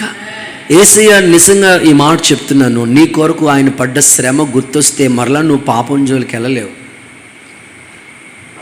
ఓ పిల్లోడు సరిగ్గా మాట వినకపోతే వాళ్ళ నాన్న స్కేల్ తీసుకుని 3 దెబ్బలు కొట్టొచ్చు. ఫస్ట్ కొట్టిన దెబ్బకి, రెండో కొట్టిన దెబ్బకి, మూడో కొట్టిన దెబ్బకి తేడా ఉంటుంది. మాస్టర్ గారు ఫస్ట్ ఫోర్స్తో కొడతాడు, భయపడతాడు ఏమని. రెండోసారి కొంచెం తగ్గుతుంది ఆ ఫోర్స్, లాస్ట్ సారి మామూలుగా ఉంటుంది. గేదె పాలు ఇవ్వట్లేదు అనుకోండి, గేదెని కూడా కొడతాడు యజమాని. ఆ కొట్టి దెబ్బలు కూడా కొడితే 1 సారి 2 సార్లు 3 సార్లు కొడతాడు. ఎద్దు సరిగ్గా బరువు మోయట్లేదు అనుకోండి, 1 టైం 2 టైం 3 టైమ్స్ కొడతాడు. కానీ యేసయ్య 39 కొరడా దెబ్బలు భరించండి నీకోసం. ఒకసారి ఆలోచించి, అసలు ఆయన శరీరం నాగల చాలా వాళ్ళ దున్నబడిపోయింది, సిలువ భుజాన్ని మోసుకుంటా వెళ్ళాడు ఆయన. నీవు పొందవలసిన శిక్ష ఆయన భుజాల మీద పడ్డది, ఆయన భరించాడు. ఆ మన శిక్ష, మన పాప భారాన్ని ఆయన సిలువ మీద మోసాడు. ఒక దెబ్బే మనం భరించలే, 39 కొరడా దెబ్బలంటే అది అసలు ఒకసారి నువ్వు ఊహించుకో. ఆ ఇమేజ్ నువ్వు మనసులోకి తెచ్చుకుంటే అస్సలు పాపం జోలికి వెళ్ళాలనే మనసు నీకు ఎట్లా వస్తుంది చెప్పు. రక్తంతో కడగబడ్డాం. ఈ రాత్రి ప్రభు నీతో మాట్లాడుతున్నాడు.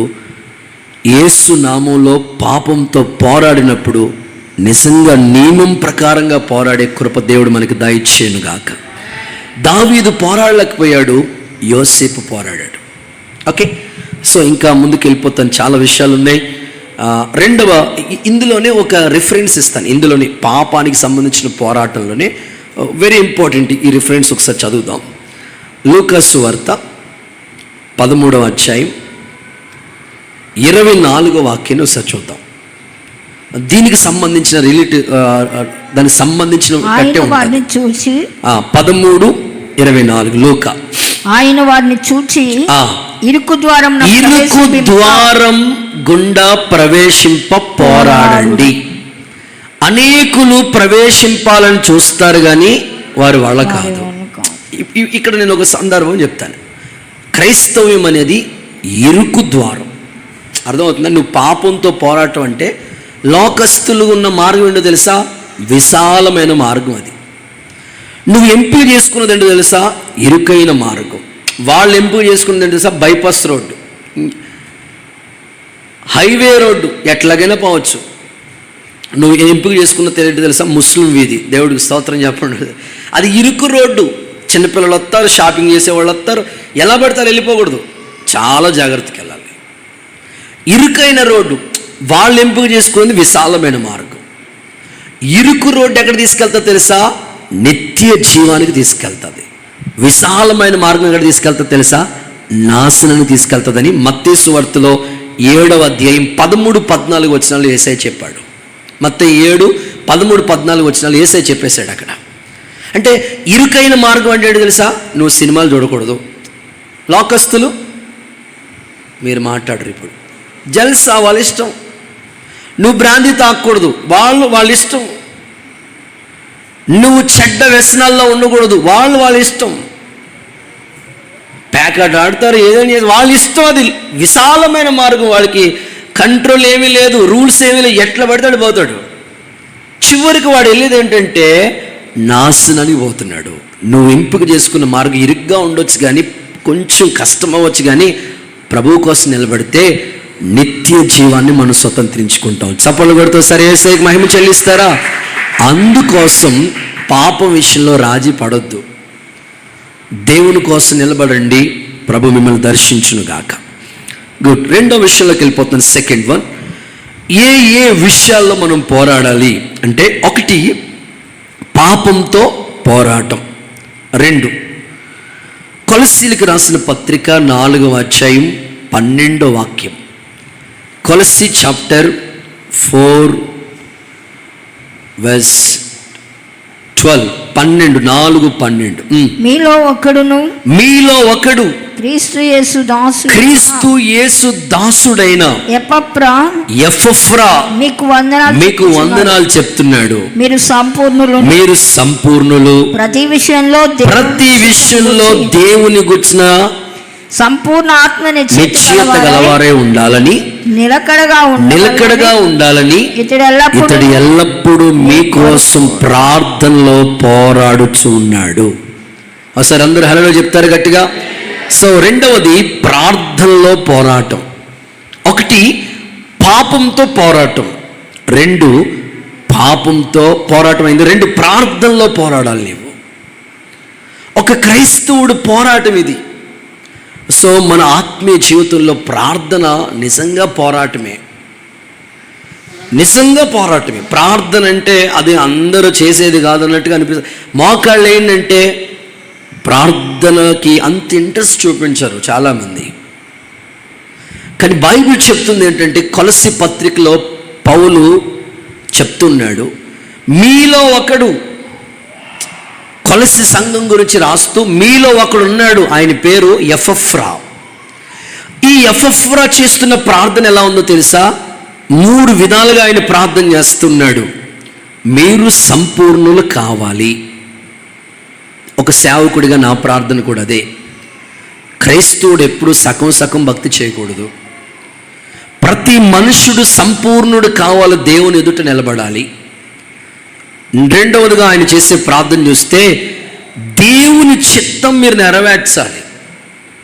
చాలామంది సంఘంలోకి వచ్చిన తర్వాత దైవ చిత్తాన్ని ఏంటో తెలుసుకోరు. సంఘం ఎప్పుడు కూడా దేవుని చిత్తం నెరవేర్చే బిడలుగా ఉండాలి. సో థర్డ్ వన్ ఆయన చేసే ప్రార్థన ఎలా ఉందో తెలుసా? నిలకడగా ఉండాలి. అందుకోసం మీలో ఒక్కడే ఎపఫ్రా ఎల్లప్పుడూ ప్రార్థన చేస్తూ ఉన్నాడంట, పోరాడుతూనే ఉన్నాడంట. నేను నిజంగా ఆశపడుతున్నాను, సంఘంలో కొంతమంది ప్రార్థన పరులు ఉన్నారండి. వాళ్ళ చేసే ప్రార్థన సంఘాన్ని కంచి వేసి దేవుడు కాపాడుతూనే ఉన్నాడు. దేవునికి స్తోత్రం. ఉదయకాలం తెల్లవారు 4 గంటలకే ప్రార్థనలో కూర్చుంటున్నారు పిల్లలు, కుటుంబాలు. సాయంకాలం ప్రార్థనలు జరుగుతూ ఉన్నాయి. ప్రేయర్ డ్యూటీస్ నియమించబడిన వాళ్ళు ప్రార్థన, కొంతమందికి అవకాశం లేని వాళ్ళు ఇంటి దగ్గర ప్రార్థన చేసేవాళ్ళు, ఆన్లైన్ ప్రేయర్ చేసేవాళ్ళు.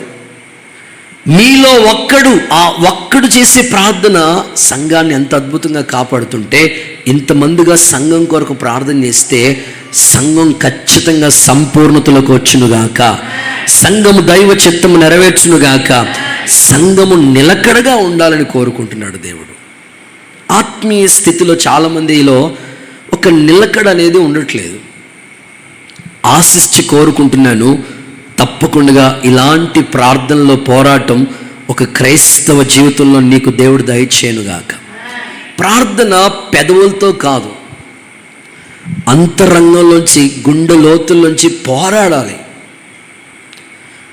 చూడండి, నాకు తెలిసి ఇట్లాంటి అనుభవం ఎక్కువ శాతం కుటుంబాల్లో చూస్తూ ఉంటాం.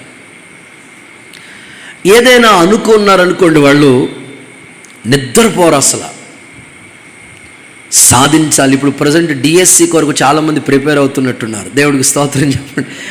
అసలు వాళ్ళు నిద్రపోరే, ఎట్లాగైనా ఖచ్చితంగా సాధించాలనుకుంటారు. కొన్ని కాంపిటేటివ్ ఎగ్జామ్స్కి ప్రిపేర్ అవుతుంటారు, అస్సలు 12 గంటలు 18 గంటలు కష్టపడే వాళ్ళు ఉన్నారండి. సో వాళ్ళకి ఒక ఆశ ఉంది, సంఘంగా ఒక విశ్వాసగా నీ ఆశ ఏమిటంటే, ప్రభా మా సంఘం సంపూర్ణతలోకి రావాలి అంటే. ప్రస్తుతానికి పై భక్తి ఎక్కువగా ఉంది, మట్టి గోడకు గచ్చిపోత పోసేవాళ్ళు ఎక్కువగా ఉన్నారు లోకంలో. కానీ సేవ పరిచర్య ఎప్పుడు సంపూర్ణతలోకి వచ్చేసేయాలని ప్రార్థించాలి. నిలకడగా ఉండాలి, దేవుని బిడ్డలు ఎప్పుడు స్థిరంగా ఉండాలి. ఆదివారం మట్టికి భక్తులు, సోమవారం నుంచి మ్యాట్నీకి వెళ్ళి అట్లా ఉండకూడదు. అస్థిరమైన మనసు వాళ్ళకు ఉండకూడదు. దేవుని చిత్తం చేయాలి, అందుకొరకు వాళ్ళు ప్రార్థనలో పోరాడుతున్నాడంట దైవసన్నుడు.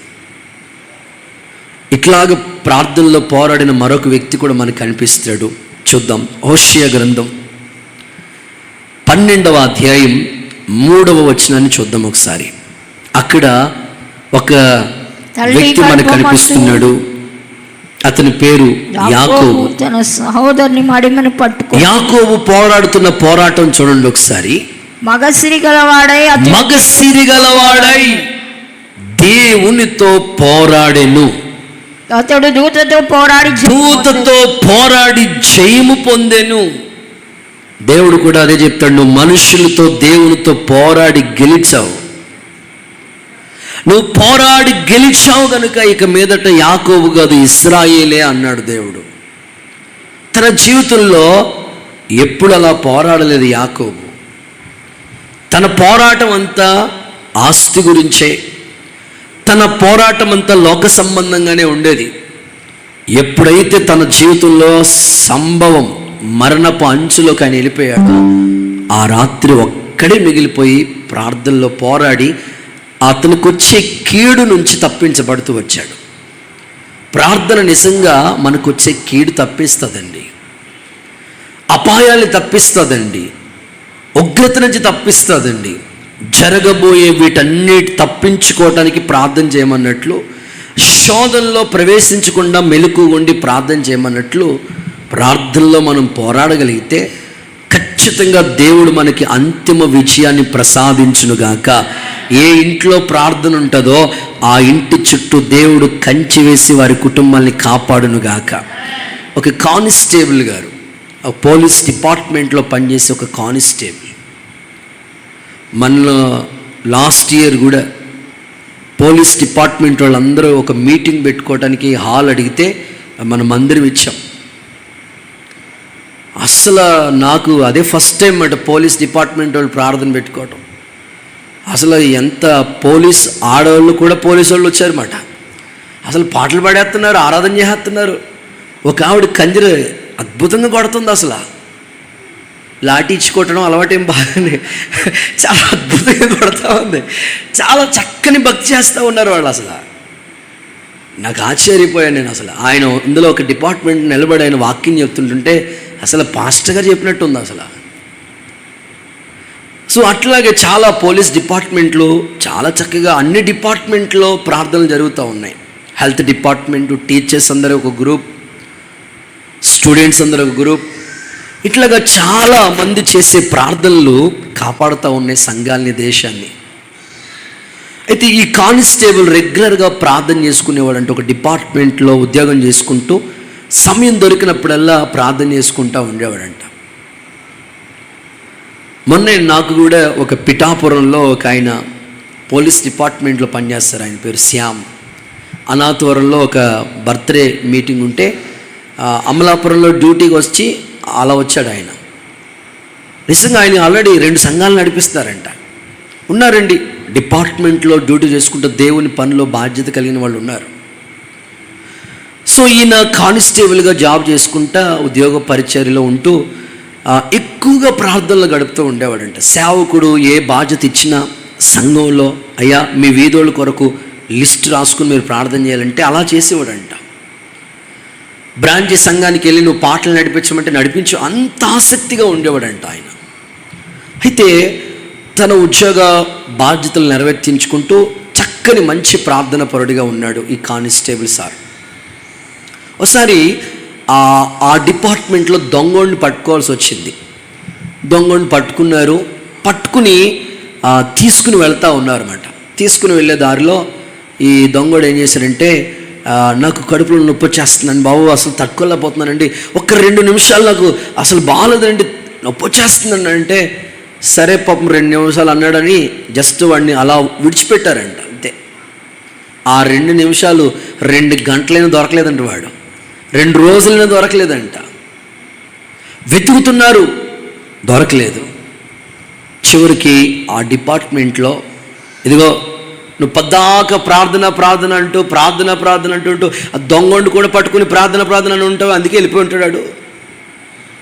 చాలామందికి క్రైస్తవులు అంటే హాలను కదండి. ఏదైనా మీరు సెలవు అడిగారు అనుకో, ఇప్పుడు సెలవు ఎందుకు, మా ఇంట్లో ప్రార్థన పెట్టించుకో, పద్దాక ప్రార్థనే, సెలవులు లేవు అంటారు. సో పాపం ఈయన కూడా హేళన చేసి మిమ్మల్ని సస్పెండ్ చేస్తున్నాం, దొంగోడిని పట్టుకునే దాకా మీరు మళ్ళీ ఉద్యోగంలో జాయిన్ అవ్వద్దు అని అతన్ని సస్పెండ్ చేశారండి. చాలా బాధ కలిగింది. ఏంటి ప్రభా ఇలా జరిగింది. ఇంటికి వచ్చాడు. ఇంటికి వస్తే భార్యతో చెప్పాడు, ఇలాగా దొంగోడు ఆడు ఎలా మమ్మల్ని మబ్బు పెట్టేసి మిస్ అయిపోయాడు, ఎంత వెతికినా దొరకలేదు అంటే భక్తిపరురాలైన భార్య కాబట్టి అర్థం చేసుకుంది. యోబు గారు లాంటి భార్య అనుకోండి, ఉద్యోగం పోయిందా, భార్య పిల్లలు ఎట్లా పోషిద్దాం అనుకున్నా, పుట్టింటికి వెళ్ళిపోతాం, ఇదిగో నీ దుకాణం సర్దేస్తారండి. ఈమె భక్తి కలిగిన భార్య కాబట్టి సర్లేండి, అన్ని రోజులు ఒకలా ఉండవులేండి, దేవుడు ఏదైనా మనకి మేలు కొరకే చేస్తాడులే, మనం చేసే ప్రార్థన ఏదో వృధా కాదు అని నీ మోకాళ్ళు వేసి ఆమె కూడా కుటుంబ ఆరాధనలో ఈ టాపిక్ చెప్పి ప్రార్థన చేసింది. తన పిల్లలు కూడా మోకరించి ప్రార్థన చేశాడు. భర్త వారం అయిపోయింది, 2 వారాలు అయిపోయింది, డ్యూటీ లేదు, కుటుంబం పోషించబడటం, 2 రోజులు డ్యూటీకి వెళ్ళకపోతే 4 రోజులు జీతం రాకపోతే ఎలా ఉంటాయి కుటుంబ పరిస్థితులు తెలుసు. 4 రోజులైంది కానీ ఆ దొంగోడు దొరకలేదండి. అలాగే ప్రయత్నం చేస్తున్నాడు, బాధ కలుగుతుంది, ఉద్యోగం లేదు. చివరికి 2 నెలలు గడిచిపోయిందండి. ఫైనాన్షియల్ ఇబ్బందులు ఎదురవుతున్నాయి, పిల్లల ఫీజులు కట్టాలి, కుటుంబం మెయింటెనెన్స్ చేయాలా, సమస్య చాలా వేదనతో కూడింది. కానీ ఏ రోజు కుటుంబ ప్రార్థన మానలేదు. మనకు సమస్య వచ్చిందంటే ప్రార్థన మానేస్తాం. స్తోత్రం చెప్పండి ఒకసారి. ఏదైనా కష్టం వచ్చిందంటే నిజంగా మానేస్తాం. మన కుటుంబాల్లో కానీ మన వ్యక్తిగత జీవితంలో కానీ అందరికీ ఇలాంటి పరిస్థితి ఉంటుంది. కానీ ఆయన ప్రార్థన చేయలేదు. భార్య మంచి ప్రార్థన పరురాలు, ఆయన మంచి ప్రార్థన పరుడు, పిల్లలు మంచి భక్తి పరులు. ప్రభా నీవు మాకు నీతిగల న్యాయాధిపతి కదయ్యా. ఒక అన్యాయస్తులైన న్యాయాధిపతి దగ్గరికి విధవరాలు ఇల్లు అడిగినప్పుడు విసుకకుండగా ప్రార్థన చేయమన్నావు కదయ్యా, మాకు కూడా నువ్వు న్యాయం చేయండి అయ్యా అని చాలా రోజులు ప్రార్థన చేస్తూ వచ్చారండి. ఒకరోజు ఈ కానిస్టేబుల్ సార్ పొద్దున్నే టీ తాగుదామని హోటల్కి వెళ్ళాడు, టిఫిన్ చేద్దాంలే అనుకుని వెళ్ళాడట. వెళ్ళినప్పటికీ అక్కడ ఆ హోటల్ దగ్గర దొంగోడు తిరుగుతూ ఉన్నాడు. స్తోత్రం చెప్పండి ఒకసారి. ఆ మేకప్ మార్చేసాడు, దొంగోళ్ళ లేడు, హీరోలా కనపడుతున్నాడు, డ్రెస్ మారిపోయింది, కానీ గుర్తుపట్టాడు ఈయన. గుర్తుపట్టిన తర్వాత అప్పట్లో ఆ రోజుల్లో డబ్బా phone, coin box, phone call ఉండేది కదా, ఆ డబ్బా కాయిన్ దగ్గరికి వెళ్ళి కాయిన్ వేసి ఫోన్ చేసి పోలీస్ సార్ డిపార్ట్మెంట్కి చెప్పి అర్జెంటుగా మీరు పంపించాలి పోలీస్ సార్. వెంటనే 5-6 పోలీసులు జీప్ వేసుకుని వచ్చారు. దొంగోడు హ్యాపీగా అక్కడ ఎట్లా కొడదామా, ఆ హోటల్ని ఎలా దొంగతనం చేయాలని ట్రై చేస్తున్నాడు. ఈ లోపల షట్టర్ క్లోజ్ చేశారు, పోలీసులు వచ్చారు, ఉతికేసి ఆరేసి ఇస్త్రీ చేసి బీరువాలో కాదు జైల్లో పడేశారు. దేవుడికి స్తోత్రం, జైల్లో పడేశారు. అప్పుడు ఆ డిపార్ట్మెంట్లో సార్ అన్నారట, నిజంగా ఈ దొంగను మరలా పట్టుకున్నందుకు నీ ఉద్యోగం నీకు ఇస్తున్నాం, ఉద్యోగమే కాదు దొంగని పట్టుకున్నందుకు నీకు ప్రమోషన్ కూడా ఇస్తున్నాం. చెప్పకూడదు సరేసే. సో ఇది ఎలా జరిగిందంటే వాళ్ళ ఇంట్లో జరిగిన కుటుంబ ప్రార్థన. ఈ రాత్రి నేను నిజంగా చెప్పగలను, నువ్వు ప్రార్థనలో పోరాడు. నీకు ఎంత ప్రతికూలమైన పరిస్థితి వచ్చినా యేసయ్య నీకు దాన్ని అనుకూలంగా మార్చునుగాక. ఉద్యోగంలో రావచ్చు, కుటుంబంలో ఎన్ని ప్రతికూలమైన పరిస్థితులు వచ్చినా ఆ ప్రార్థన నిన్ను కాపాడుతుంది. యేసయ్య అట్టి కృప నీకు అనుగ్రహించునుగాక. గుడ్. 3వది, హెబ్రీయులకు రాసిన పత్రిక 10వ అధ్యాయం 32వ వాక్య భాగం. 10:32. హెబ్రీ పత్రిక 10:32. అయితే మీరు వెలిగించబడిన మీదట శ్రమలతో కూడిన గొప్ప పోరాటము సహించిన పూర్వ దినాలను జ్ఞాపకం తెచ్చుకోండి. గుడ్. 3వది, శ్రమలతో కూడిన పోరాటం. అనండి ఒకసారి మీ నోటితో చెప్పండి అన్నమాట. శ్రమలతో కూడిన పోరాటం. శ్రమలతో కూడిన ఈ గొప్ప పోరాటాన్ని ఒక్కసారి మీరు జ్ఞాపకం చేసుకోండి. పౌలు ఏమంటున్నాడు తెలుసా? ఇది ఇప్పటి నుంచి కాదు మీకున్న పోరాటం, ఎప్పటి నుంచో పోరాడుతూ వచ్చారు కదా. ఆల్రెడీ మీలో కూడా చాలామంది ఎన్నో శ్రమలు ఫేస్ చేసి వచ్చారు కదా. క్రైస్తవుడు అంటేనే శ్రమల్లో గుండా వెళ్ళినవాడు. శ్రమలతో కూడిన గొప్ప పోరాటం మీరు చేశారు కదా, అదొక్కసారి గుర్తు చేసుకోండి. నాకు ఈ మాట చదివినప్పుడు ప్రారంభ దినాలు నాకు గుర్తొచ్చినాయి. శ్రమలతో కూడిన గొప్ప పోరాటం.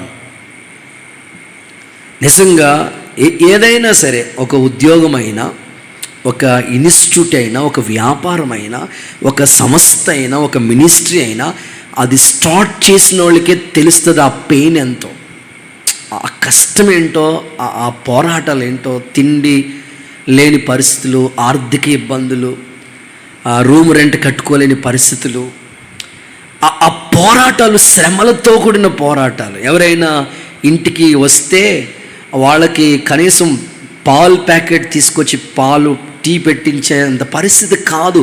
ఎందుకంటే ప్రతి పైసా కూడా జాగ్రత్త పెట్టి రూమ్ రెంట్ కోసం దాస్తూ ఉండేవాళ్ళు. ఎవరు చిన్న కానుక ఇచ్చినా సరే. ఆదివారం వస్తే సండే స్కూల్ పిల్లలే కానుక బాక్స్ని పెట్టలేదు చర్చిలో, వాళ్ళే ఒక సెల్ ఫోన్ బాక్స్ తీసుకొచ్చి చిన్న హోల్ పెట్టి అందులో కానుకలు వేస్తూ ఉండేవారు. ఆ కానుకతోనే వారం అంతా మెయింటెనెన్స్ అవ్వాలి, ఆ కానుకతోనే ఇంటి రెంట్ కట్టాలి. సేవ ప్రారంభ దినాలు. ఆ గొప్ప పోరాటం మీరు ఒక్కసారి జ్ఞాపకం తెచ్చుకోండి అంటున్నాడు. మీ జీవితంలో కూడా ఒక ఉద్యోగం సాధించారంటే దాని వెనకాల ఎంతో కష్టం ఉంది, మీరు ఎంతో ప్రయాసపడ్డారు.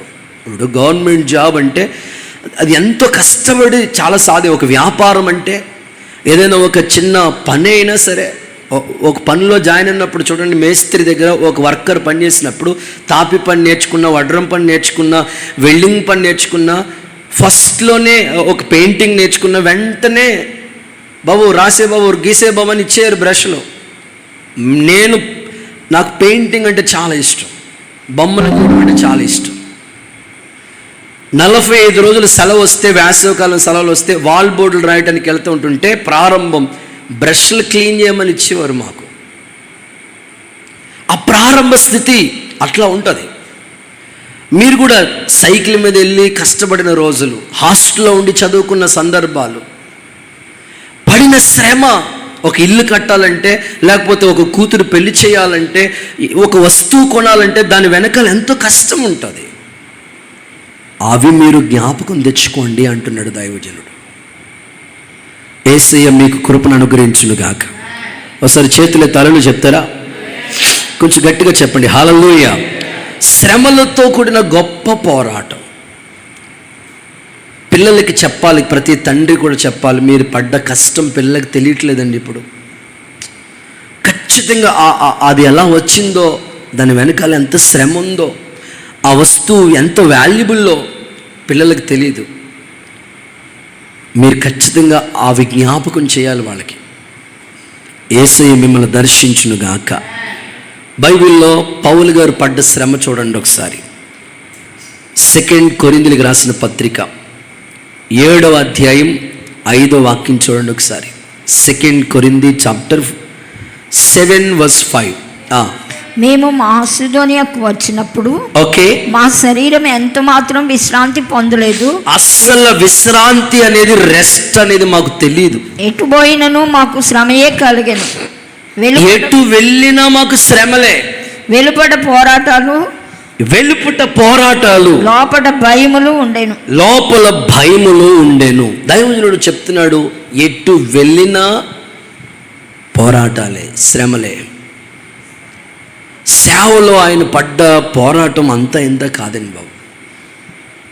అస్సలు ఎంత పోరాటం అంటే, మిషనరీ ప్రయాణాలు చేశాడు, సముద్రంలోని వాడలో 3 రోజులు అలా ఉండిపోయాడంట. కపట సహోదరుల ద్వారా శ్రమలు ఎదుర్కొన్నాడు. సంఘాల గురించిన చింత, భారం ఆయనలో ఉండిపోయింది. అసలు ఎంత శ్రమ పడ్డాడో, శ్రమల్లో కదిలించబడలేదండి. నాకు ఆశ్చర్యం, పౌలు శీలను తీసుకెళ్ళి జైల్లో పడేస్తే గాయాలతో, నేను ఆ ఇమేజ్ కూడా మార్నింగ్ చూశాను. వాళ్ళ కాళ్ళకి బొండాలు కట్టేశారంట, చుట్టేశారంట. ఒక చెక్క కొయ్యికి హోల్ పెట్టేసి అందులో కాలు పెట్టేసి కట్టేశారండి. సో అంత గాయాలతో ఉండి వాళ్ళు ఎట్లా పాటలు పాడగలిగారండి? ఎంత ఆ శ్రమలో, ఎంత అసలు ఎట్లాగా. ఇంకా పౌలు ఆయన పడ్డ శ్రమ ఇంత అంత కాదు అసలు. ఇక చిరఛేదనం చేయడానికి వెళ్ళిపోవాలన్నమాట, లాస్ట్ ఇంకా అయింది. అప్పుడు కూడా రాశాడు, ఆనందించండి, మరలా చెప్తాను ప్రభు నందు ఆనందించండి అని పత్రిక. అసలు ఏం శ్రమలు పడ్డారండి వాళ్ళు. కుటుంబ యజమానిగా మీరు ఎంతో శ్రమ పడతా ఉన్నారు. ఆ శ్రమలను ఒకసారి జ్ఞాపకం తెచ్చుకోండి. శ్రమల్లో స్థిరంగా ఉండండి, పోరాడండి అని చెప్తున్నాడు. కొలస్సీ పత్రిక 1:24 ఆయన పడిన శ్రమల గురించి మాట్లాడుతున్నాడు. త్వరగా చదువుదామా? ఇప్పుడు మీ కొరకు నేను అనుభవించుచున్న శ్రమల అనుభవిస్తున్న శ్రమల గురించి సంతోషపడుతున్నాను. సంగమను ఆయన శరీరము కొరకు క్రీస్తు పడిన పాటలలో కొదువైన వాటిని నా శరీరమందు నా వంతు సంపూర్ణం చేస్తున్నాను. నా శరీరమందు నా వంతు నేను సంపూర్ణం చేస్తున్నాను. ఎంత శ్రమ పడ్డాడండి దైవజనుడు. నిజమే, ఆ శ్రమ చాలా ప్రతికూలమైన పరిస్థితి. కొన్నిసార్లు దేవుని బిడ్డలకి శ్రమ పడటం ఇబ్బందిగానే ఉంటుంది. శ్రమ అంటే ఎవరికి ఇష్టం ఉండదండి. దైవజనుడు పడిన శ్రమ గురించి ఇంకొక రిఫరెన్స్ కూడా మీకు ఇస్తాను. 2 కొరింథీ పత్రిక 11వ అధ్యాయం ఒకసారి చూద్దామా. 2 కొరింథీ చాప్టర్ 11వ అధ్యాయం. ఆయన పడిన శ్రమను గురించి ఒక మాటలో తెలియజేస్తున్నాడు అక్కడ. 11వ అధ్యాయం 24 నుంచి. యూదుల చేత 5 మార్లు ఒకటి తక్కువ 40 దెబ్బలు 5 సార్లు దెబ్బలు తిన్నాడంట. ఒకటి తక్కువ 40 కొరడా దెబ్బలు. 5 నాళ్ళు 200. అంతే. యేసు రక్తం. అన్ని దెబ్బలు భరించాడంట సేవలో. ముమ్మారు బెత్తములతో కొట్టబడుతుంది. స్కూల్లో టీచర్ కొట్టినట్టు అన్ని బాధలు పడ్డాడు. ఒకసారి రాళ్ళతో కొట్టబడుతుంది. రాళ్లతో కొట్టబడ్డాడు. ముమ్మారు వాడ పగిలి శ్రమ పడుతుంది. మధ్యలో వాడ పగిలి శ్రమ పడ్డాడు. ఒక రాత్రి పగలు సముద్రంలో ఒక్క రాత్రి సముద్రంలోనే ఉండిపోయాడంట. అనేక పర్యాయములు ప్రయాణాల్లో, నదుల వలనైన ఆపదలో, దొంగల వలనైన ఆపదలోను, నా స్వజనుల వలనైన ఆపదలోను, అన్యజనుల వలనైన ఆపదలోను, పట్టణములో ఆపదలోను, అరణ్యములో ఆపదలోను, సముద్రంలో ఆపదలోను, 28 వరకు చదువునా. కపట సహోదరుల వలన ఆపదలోను ఉంటిని. ప్రయాసతోను కష్టాలతోను, తరచుగా జాగారంతో, ఆకలి దప్పులతో, తరచుగా ఉపవాసాలతో, చలితో, దిగంబరత్వంతోనూ ఉంటిని. ఇంకా చెప్పవలసినవి అనేక ఉన్నాయి. ఇవన్నీ గాక సంఘాలకు వచ్చిన చింత నాకు కలదు. ఏం శ్రమ పడ్డాడండి ఆయన. దేవుని సంధిలో సేవలో కూడా ఇలాంటి శ్రమ ప్రతి దైవజనుడు పడి సంఘాలు కడతా ఉన్నాడు.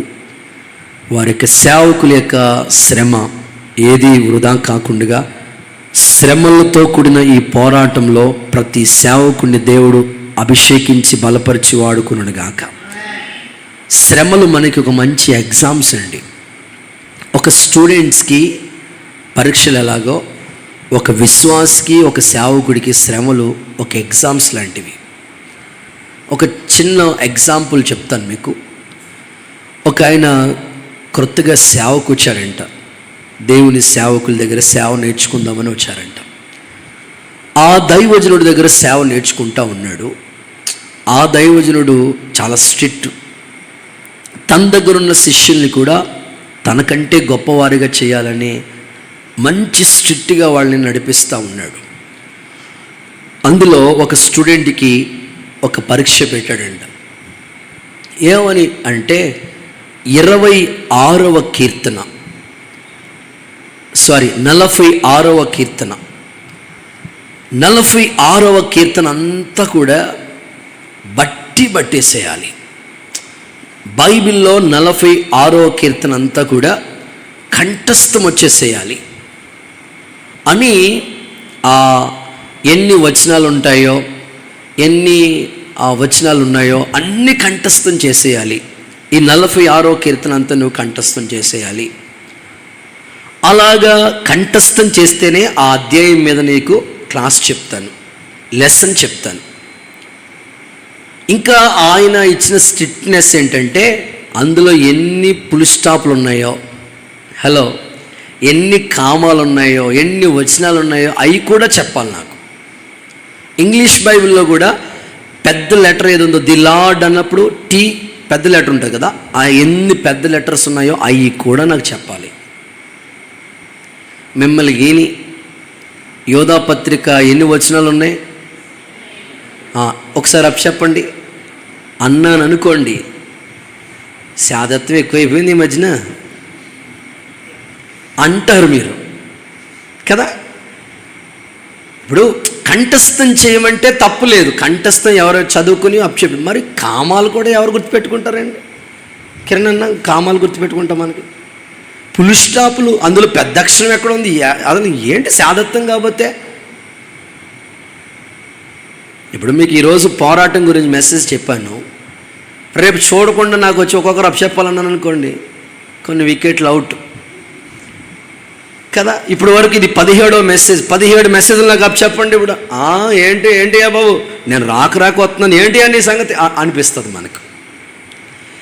అంటే అక్కడ చెప్పినట్టు దైవజనుడు చెప్పాడు, నీకు క్లాస్ చెప్పాలంటే స్ట్రిక్ట్గా ఖచ్చితంగా ఈ 46వ కీర్తనను చూడకుండా చెప్పాలి. అందులో పెద్ద లెటర్లు ఎన్ని ఉన్నాయి, కామాలు ఎన్ని ఉన్నాయి, ఫుల్ స్టాప్లు. అలా చెప్తేనే నీకు పాఠం చెప్తాను. ఆ పిల్లోడు, సేవకు వచ్చిన పిల్లోడు నిజంగా మనసులో తిట్టుకున్నాడంట. ఏంటి ఈయనకి శాదత్వం కాకపోతే, వయసు పెరిగి కొలది, పెద్దోడు అయ్యే కొలది ఏంటి ఇట్లా తయారయ్యాడేంటి అని అనుకుని ఆ జూనియర్ సేవకుడు చాలా మనసులో బాధపడి, ఆయన బాధపడలేక లేకపోతే క్లాస్ చెప్పడని ఏదో విధంగా పిల్లలు కూడా అంతే కదా, మాస్టర్ గారు బాధపడలేక, తల్లిదండ్రులు బాధపడలేక స్కూల్కి వెళ్తూ ఉంటారు, మాస్టర్ గారు బాధపడలేక పాఠం చదువుతుంటారు. సో ఆయన బాధపడలేక ఎలాగోలా మొత్తం మీద 46వ కీర్తన బట్టి చదివాడండి. కామాలు ఉన్నాయి, పులి స్టాప్లు అన్నీ చెప్పాడంట. అప్పుడు కూర్చోబెట్టి క్లాస్ చెప్పాడంట. ఈ సేవకుడు, పెద్ద సేవకుడు, ఆ వయసు అయిపోయింది, మహిమలోకి చేర్చబడ్డాడు. ఆ తర్వాత ఈయన సేవకుడు అయ్యాడు. సేవలు ఎన్నో పోరాటాలు వచ్చినాయి. సేవలో ఎదుర్కొంటూ వచ్చినప్పటికీ సడన్గా ఒక 40 years వచ్చినప్పటికీ ఈ జూనియర్ సేవకుడు ట్యూమర్తో, ఒక వ్యాధితో బాధపడుతూ చాలా సిక్ అయిపోయాడంట. బాగా సిక్ అయిపోయాడు. ట్యూమర్ అనే వ్యాధి వచ్చి బాగా సిక్ అయిపోయాడు ఆయన. అప్పుడు ఆ ఆపద సమయంలో ఆ మంచాన్ని పడినప్పుడు తనకి గుర్తొచ్చిన కీర్తన ఏంటో తెలుసా? 46వ కీర్తన. ఏముందో తెలుసా? ఆపత్కాలంలో దేవుడు నమ్ముకోదగిన సహాయకుడు, దేవుడు ఆశ్రయమును దుర్గమునై ఉన్నాడు. ఆ మాట ఆయన్ని ప్రారంభ దినాల్లో చదవటం కష్టం అనిపించింది, బట్టి పడటం కష్టం అనిపించింది. కానీ ఆ శ్రమ కలిగినప్పుడు ఆ వాక్యమే తను ధైర్యపరిచింది. గాఢాంధకరమైన లోయలో సంచరించిన దేనికి భయపడనని ఆ వాక్యం చదువుకుని ధైర్యపరచబడ్డాడు. మరలా స్వస్థత పొందాడు. దేవునికి స్తోత్రం కలుగునుగాక. నేను కూడా ఈ రాత్రి చెప్పగలిగిన మాట ఏమిటంటే, శ్రమ ఏదైనా, ఒక చిన్న కష్టం నీకు ఎదురైనప్పుడు, ఒక వ్యాధి కానీ, ఒక ఆర్థిక ఇబ్బంది కానీ, ఒక సమస్య కానీ, ఒక శోధన కానీ, ఎందుకు ఈ శ్రమ నాకు దేవుడు అనుమతించాడు, నా పిల్లలకి ఎందుకు ఈ అపాయం జరిగింది, ఎందుకు ఈ సమస్య వచ్చింది, నా కుటుంబంలోనే ఇలాంటి అందరూ బాగున్నారు కదా, నాకెందుకు ఇలా జరిగింది అనుకుంటాం. కానీ ఆ శ్రమ నీకు ఒక పాఠం నేర్పిస్తుంది. ఆ శ్రమలో నువ్వు నేర్చుకున్న తర్వాత ఆ బాధంతా నువ్వు మర్చిపోయినట్లుగా దేవుడు చేస్తాడు. మేము సేవలో పడిన ఆ శ్రమ ఈ రోజున పరిచర్యలో పిల్లలకి అవన్నీ గుర్తు చేస్తున్నప్పుడు వాళ్ళు కూడా ధైర్యంగా సేవ చేస్తూ ఉన్నారు.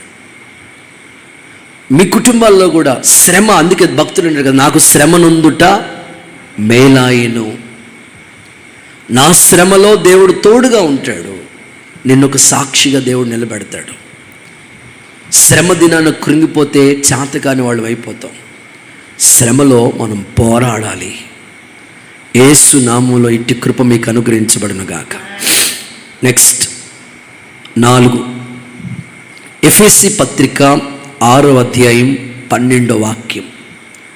ఎఫెసీ పత్రిక 6:12. ఏలయనగా మనం పోరాడునది శరీరాలతో కాదు గాని ప్రధానులతోనూ అధికారులతోనూ ప్రస్తుత అంధకార సంబంధులకు లోకనాథులతోనూ ఆకాశ మండలమందున దురాత్మల సమూహముతో పోరాడుచున్నాం. చాలు. 4వది దురాత్మ సమూహాలతో పోరాటం. ఒకసారి చెప్తారా? మీ నోటితో చెప్తారా? అందరు సంఘం అంతా చెప్పండి ఒకసారి. దురాత్మల సమూహముతో పోరాటం. ఏ సమూహం? అది మట్ట. దురాత్మల సమూహంతో ఒక క్రైస్తవుడు పోరాడాలండి. ఖచ్చితంగా ఈ పోరాటం అందరూ ఎదుర్కొంటాం. నువ్వు భక్తి చేస్తుంటే, మోకాళ్ళు వేస్తుంటుంటే, ఉపవాసాలు ఉంటుంటుంటే సాతాన్ గాడు అంత ఈజీగా ఉండడు. నీకు ఏదో శోధన తీసుకొస్తూ ఉంటాడు. ఇప్పుడు ఏం చేయాలి తెలుసా? నీవు పోరాడాలి. ఎవరితో తెలుసా? దురాత్మల సమూహంతో. దురాత్మలంటే సింపుల్గా అర్థమైనట్లు చెప్పాలంటే దెయ్యాలతో మనకి పోరాటం. ప్రత్యేకంగా పాస్టర్లు మాకు ఎక్కువ పోరాటాలు ఉంటాయి దెయ్యాలతో. దేవుడికి స్తోత్రం చెప్పండి. ఒక్కొక్క ఊరికి వెళ్తే ఒక్కొక్క దెయ్యం మాకు ఎదురవుతుంటుంది. దెయ్యం పట్టిన వాళ్ళు తీసుకొస్తూ ఉంటారు. సేవ కొన్ని ప్రాంతాల్లో జరగకుండా ఎన్నో దురాత్మలు పనిచేస్తూ ఉంటాయి. పోరాడుతూనే ఉండాలి. ప్రభు ఒక వాగ్దానం ఇచ్చాడు కదా, శత్రు బలవంతుడి మీద నేను మీకు అధికారం ఇచ్చాను. సాతాన్ని శీఘ్రంగా మీ కాళ్ళ క్రింద తొక్కి ఉన్నానన్నాడు. అపవాదిని ఎదిరించండి, వాడు మీ యొద్ద నుంచి పారిపోతాడు. గర్జించు సింహం వలె సాతాను ఎవరిని మృంగుదమని తిరుగుతూ ఉన్నాడంట వాడు. అందుకనే దురాత్మలతో పోరాడాలి, సాతాను శక్తులతో పోరాడాలి. పరంజ్యోతి స్కూల్ దగ్గర ఉన్నప్పుడు ఫస్ట్ దెయ్యం, అది దేవుడికి స్తోత్రం చెప్పండి సరే, ఫస్ట్ దెయ్యం, సేవలో ఫస్ట్ మెరికల్. ఆ పక్కన ఒక ఆంటీ వాళ్ళు ఉండేవారు, అంకుల్ వాళ్ళు ఉండేవారు. పాపం ఎక్కడో ఒక సహోదరి బీఈడి కాలేజీలో చదువుతూ ఉంటే బీఈడి ఎగ్జామ్స్కి వెళ్దామని, రేపు ఎగ్జామ్ ఈరోజు హాల్ టికెట్ కానీ వెళ్ళిందంట. మరి ఎక్కడ పట్టుకుందో తెలియదు, పట్టుకుంది అంతే. ఆ స్కూల్ టీచర్, ఆ పాఠాలు చెప్తున్న నవీన్ మాస్టర్ గారు, నవీన్ అన్న చెప్పారు, తమ్ముడు ఎక్కడున్నా నువ్వు, అక్క ఎక్కడున్నారు, ఇక్కడే మేము పరంజ్యోతి స్కూల్ దగ్గరే ఉన్నాం అన్న అంటే, అన్న ఇలాగా ఒక స్టూడెంట్ మా దగ్గర చదువుకున్నారు, వాళ్ళు ఇంటికి వెళ్ళారంటే అంతే, ఇలా జరిగిందంట, అర్జెంటుగా తీసుకొస్తానన్నారు, మీరు ఉంటే ఒకసారి మీకు అడ్రస్ దగ్గరికి పంపిస్తామని. సరే, ఎర్రొంతుంది దాకా బాగానే వచ్చేసారండి. పరంజ్యోతి స్కూల్ ఆ టర్నింగ్ తిరుగుతున్నారు, ఆ గేట్ దగ్గరికి వచ్చినప్పుడు నేను వెళ్ళిపోతాను అంటుందంట. నేను లోపల ఉన్నాను అప్పుడు. సో అదే ఫస్ట్ సేవలో దేవుడు చేసిన గొప్ప అద్భుతమైన కార్యం. అక్కడి నుంచి ఎన్నో దెయ్యాలు, కరెక్ట్గా మేము ప్రార్థన కూటం అన్ని ముగించుకుని వస్తూ ఉంటాం, 12-1 గంట పడుకుందాం అన్నప్పటికి తెల్లారు 3 గంటలకు తీసుకొచ్చారని ఉప్పలగుప్త నుంచి ఒక దెయ్యాన్ని, స్తోత్రం చెప్పండి. మగవాడికి పట్టుకుంది దెయ్యం. సాధారణంగా దెయ్యాలు ఆక్కోడు అంటే మీరు కదమ్మా, మీరు మంచిగా బైబిల్లో చూస్తే ఎక్కువగా ఉంటాయి, కానీ శానా పట్టిన ఈయనకి మగవాడికి పట్టుకుంది దెయ్యం. తీసుకొచ్చారు, ఆ 3 గంటలు తీసుకొచ్చి, తెల్లారు 3 గంటలు తీసుకొస్తే 6 గంటల వరకు పోరాటమేమో కాదు, అలా మొత్తం మీద దేవుడు తొలగించాడు. అవిడి నుంచి ఒక దెయ్యం తీసుకొచ్చారు. కొబ్బరికాయలు వ్యాపారం చేస్తాడంట ఆయన, పేరు రాజేష్ అంట, స్తోత్రం చెప్పాడు. అది తీసుకొచ్చారు ఆయన. నిజంగా అప్పుడు మన పాత మందిరం ఇక్కడ ఉండేది, అరుగు ఉండేది ఆ పక్కనే. అసలు ఆ దెయ్యం వెళ్ళగొట్టాలంటే ఎవరో ఒకరి దగ్గర తీసుకు 10,000 అడిగారంట వాళ్ళు. షమ్మ దగ్గర ఎవరు మొత్తం తీసుకొచ్చి పాష గారు ఉంటారని తీసుకొచ్చారు. ఆ రాత్రి ప్రార్థన చేస్తాం, తెల్లారినప్పటికి దేవుడు అద్భుతం చేశాడు. దేవుడికి స్తోత్రం. సేవలో ఇవి మాకు పోరాటాలు. సో సేవకులకి నేను చెప్తున్నాను, మీ పేరు చెప్తే దెయ్యం పారిపోవాలంతే యేసునామములో. సో అలాంటి పవర్ఫుల్ సేవ చేయాలి మనం. యేసయ్య మనకి కృపను అనుగ్రహించును గాక. ఓకే, టైం అయిపోతుంది కాబట్టి ఎక్కువ చెప్పను, రెఫరెన్స్లు ఇచ్చి ముగించేస్తాను. 5వది సువార్త పోరాటం అనండి.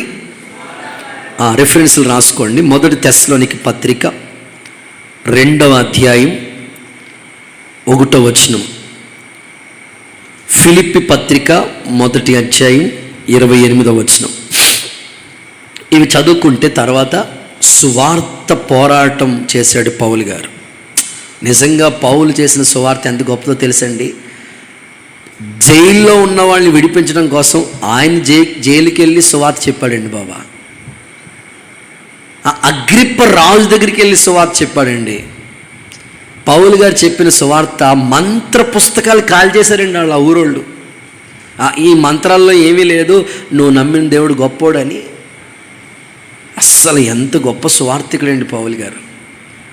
దేవుడు మనల్ని కూడా ఒక్కొక్క వీధికి ఒక్కొక్క సువార్థికుడిని లేపి సువార్తలో పోరాడే కృప దేవుడు మీకు దయచేయునుగాక. గుడ్. 6వది యూదా పత్రిక 1వ అధ్యాయం 3వ వచనం చూడకుండా చెప్పండి. ఒక్కసారి అప్పగించబడిన బోధ కొరకు పోరాటం. ఇది అపోస్తుల బోధ కోసం పోరాటం. ఇది ఆల్రెడీ మీకు సండే చెప్పేశాను కాబట్టి అవసరం లే కదా. రకరకాల బోధలు ఉన్నాయి. అపోస్తుల బోధ కోసం కూడా నువ్వు ఫైట్ చేయాలి. ఏదైనా ఒకటేనండి, ఏదైనా అట్లా అనుకోవద్దు.